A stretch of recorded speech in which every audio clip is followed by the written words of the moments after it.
You know, there's a lot of people in this world who never grew up with their other parent. 9 times out of 10, it was the mother. 2 times out of 10, it was the father. And I say maybe 22% of us grew up with the parents in the same household. But once one of them parents left, either by forced out, voluntarily giving up, on drugs, violent, prison, or even death, it affects the children in that household. Now, I grew up in a household with a mother with 4 children, 2 boys, 2 girls. I'm the baby. My brother, his name was Darryl Jerome Saunders. And he didn't do the streets. Like, my brother was a school book kid. Education, like that was his main focus, was his education and making something of himself. And he would be on me about things, but he was 7 years older than me. So by the time I was 10, he was 17. And he was graduating high school. Excuse me. And from high school, he went straight to the Marines. So by the time he was 21, I was 14. So from 21, he went straight to college. So that left me out there in the street at 14 with no guidance, with a father who lived in Harlem. I lived in the Bronx at this time. I born and raised in Harlem. We moved to the Bronx, spent 10 years in the Bronx, and then we went back to Harlem. And he was a successful black business owner, one of the first on 125th Street, if you know him. Everybody know him. His name was Morris. My father did hair. He was a beautician. He had a barber shop. He sold beauty supplies and everything. Like, you go all up and down 125th Street, Lenox 5th, Park, Madison, Lexington. Everybody know Morris. That was my father, yes. And he had the opportunity to be in our life, even though him and my mother wasn't together anymore. He always knew where we was at, and he was always welcome to come get us. Excuse me. And I can remember one time, my father, the man that created me, picked me up and took me to 3333 Broadway, where he lived at with his wife and my little sister.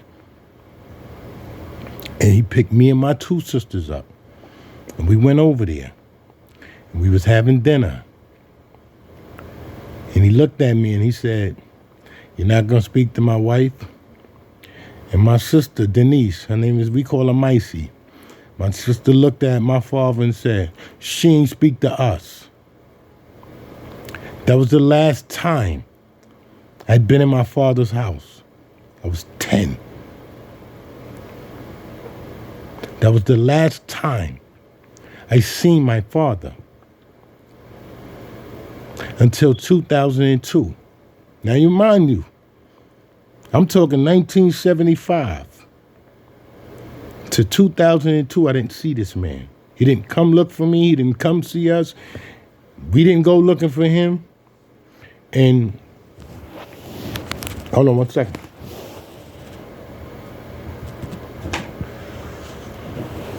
And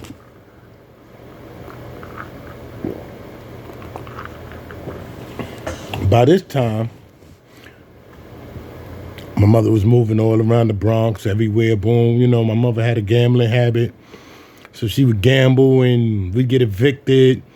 And she'd get us another crib because I never stayed in a shelter. I never knew what that was like to live in a shelter. And, you know, it was times where my mother would call, my dad would call, and my mother would be like, man, pick up the phone.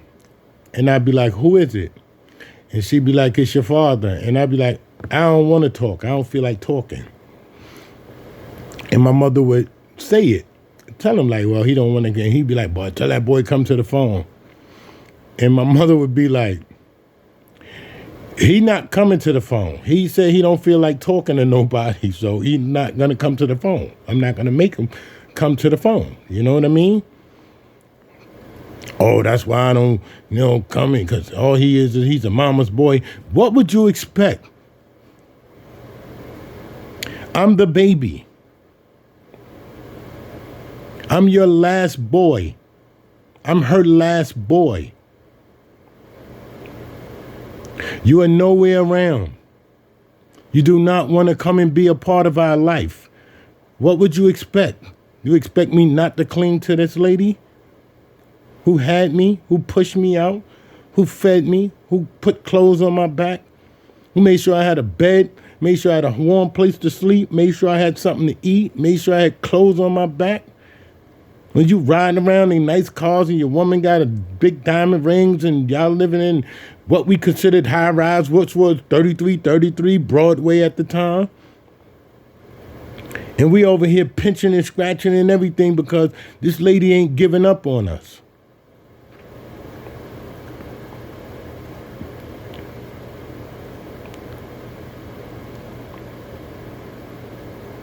And you want me to talk to you. Now, I want y'all to understand what I just said. Because later on, we're going to elaborate on that. That's a very touchy feeling with me.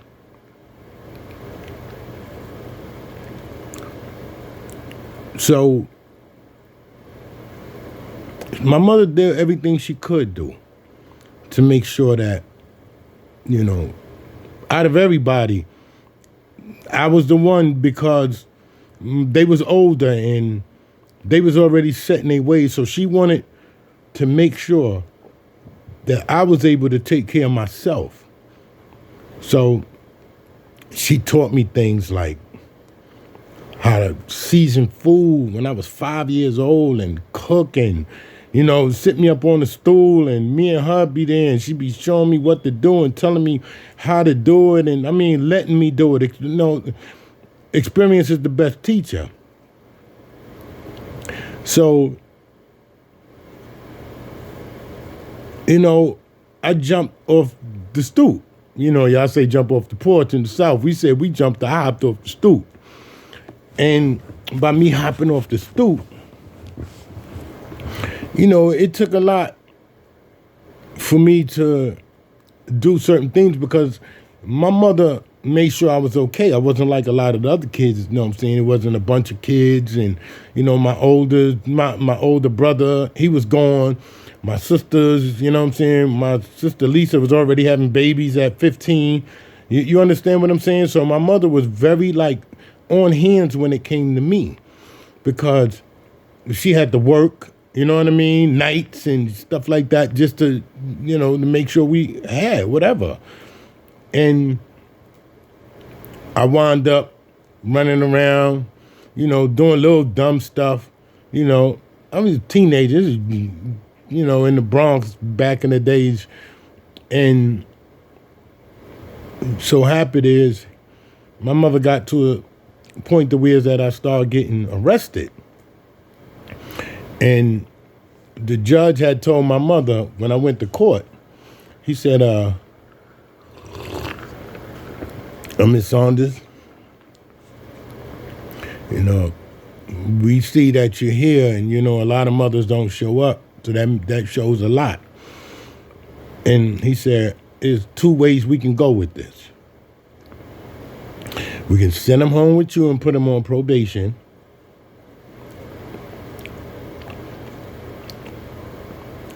Or we can send them somewhere else.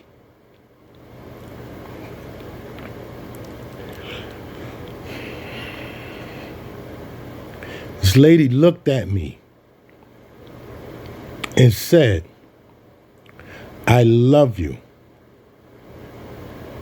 And then looked at the judge and said, put him wherever you need to put him.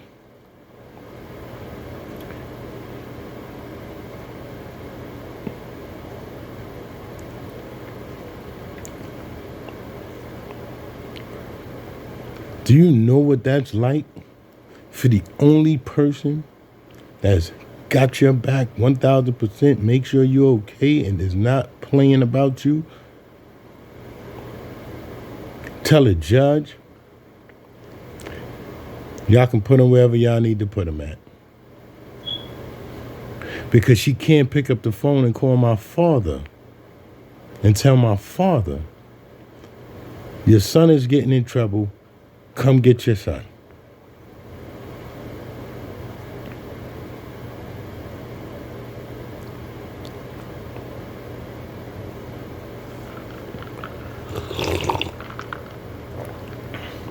And I was so mad at her for so many years because I still didn't understand it. Like, you told them to put me away.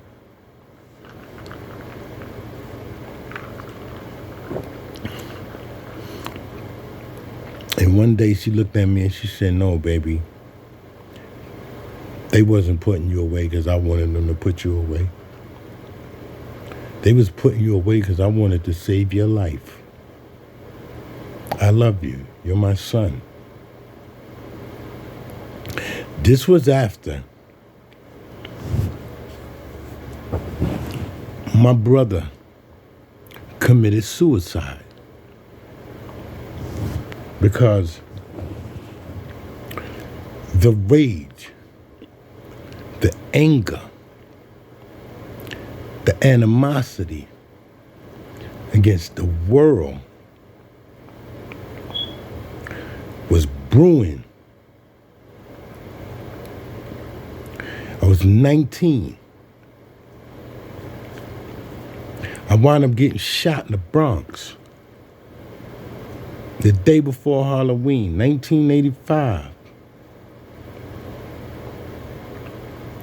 And my mother said, that's it. I'm out of here.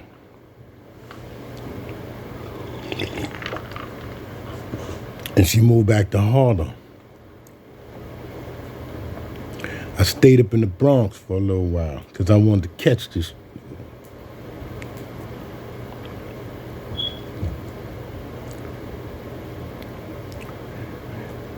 But then I thought about it.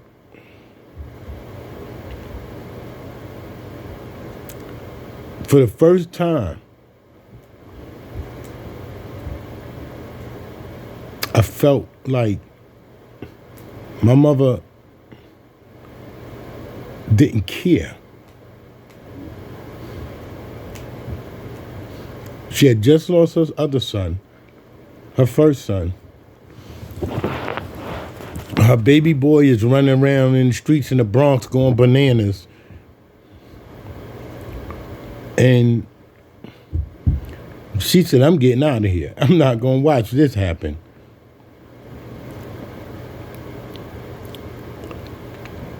And I stayed in the Bronx for a while.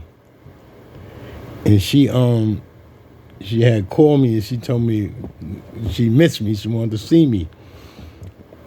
So I went back down. I got on the train. I got on the D train. And I got off on 45th, on 145th Street, St. Nicholas. But I got off the train. I was in the middle cart. And I got off the train. And I heard so much commotion going on. So I was kind of like, what's all that about? What's that over there? Like, and as I was walking up the stairs, I could just hear music, cars, everything, like boom, boom, boom, systems and people and everything. So I was like, what the, I looked, I'm like, what the fuck? You know what I mean? It's crazy out there. So what happened is I tried to turn the corner and I looked and I seen my man Cuckoo, God bless his dad. And I looked and I said, Cook, what up, Cook? And he looked at me and he was like, oh, yo, Ken, what's up? Yo, what's up? No, he hugged me. kind of backed up off him like, yo, hold on this shit. And he was like, what happened? I lifted my shirt and I showed him. I was like, yo, I got shot in the Bronx. And he was like, you still with that Bronx? You know what I'm saying? He was like, yo, walk around the corner with me. And he took me around the corner. And Coop was like 17 at this time. He took me around the corner, 17, 18. He took me around the corner and he popped the trunk on me and he was like, yo, excuse me. He was like, yo, come get with this, man. We getting $2 down here. Like, leave that shit up there alone, whatever. So anyway, this is how I wound back up in Harlem. But now, mind you, my dad is still in Harlem.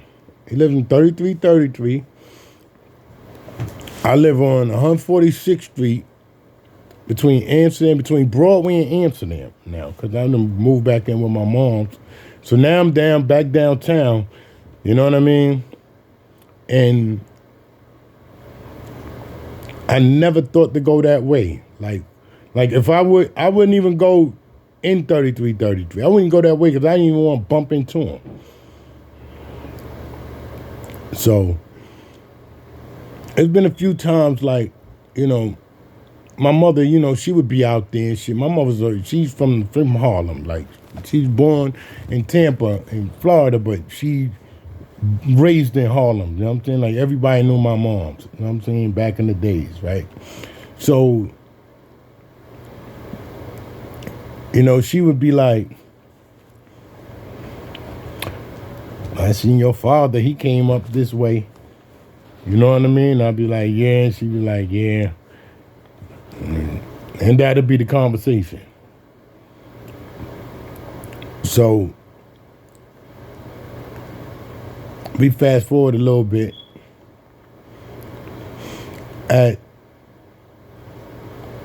Now,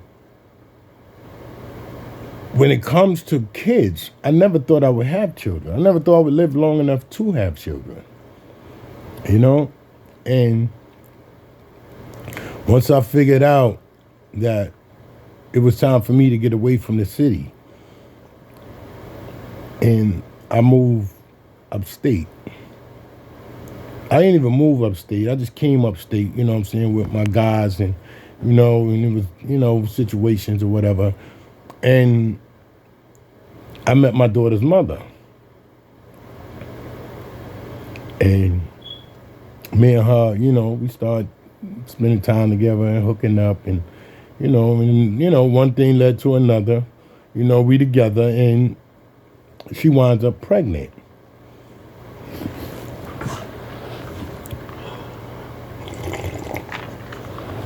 Now, around this time, it's crazy up here. Like, situations was happening. People was getting locked up and stuff like that. And, my guys, they was like, yeah, we out of here. We beating it. You know what I mean? What's up? What you gonna do? And I was like, I can't leave, my man. I can't leave. I got a child on the way. You know what I mean? Like, it's different for some dudes, you know what I mean? Because some guys may be like, oh, I was just effing with her. No, this was my chick. Me and her was together. I was staying at her house. And she wound up pregnant. That's my child. And I'm not leaving. So, hold on a second.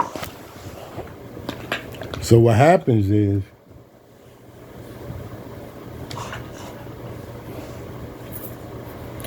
me and her wound up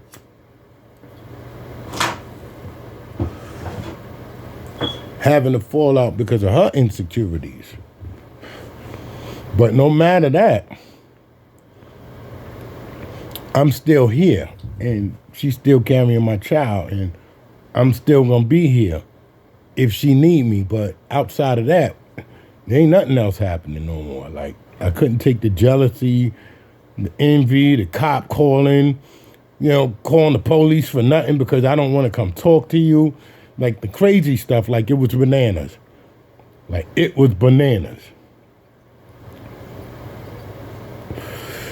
But yeah, I smoke cigarettes in my house, in my garage. But anyway,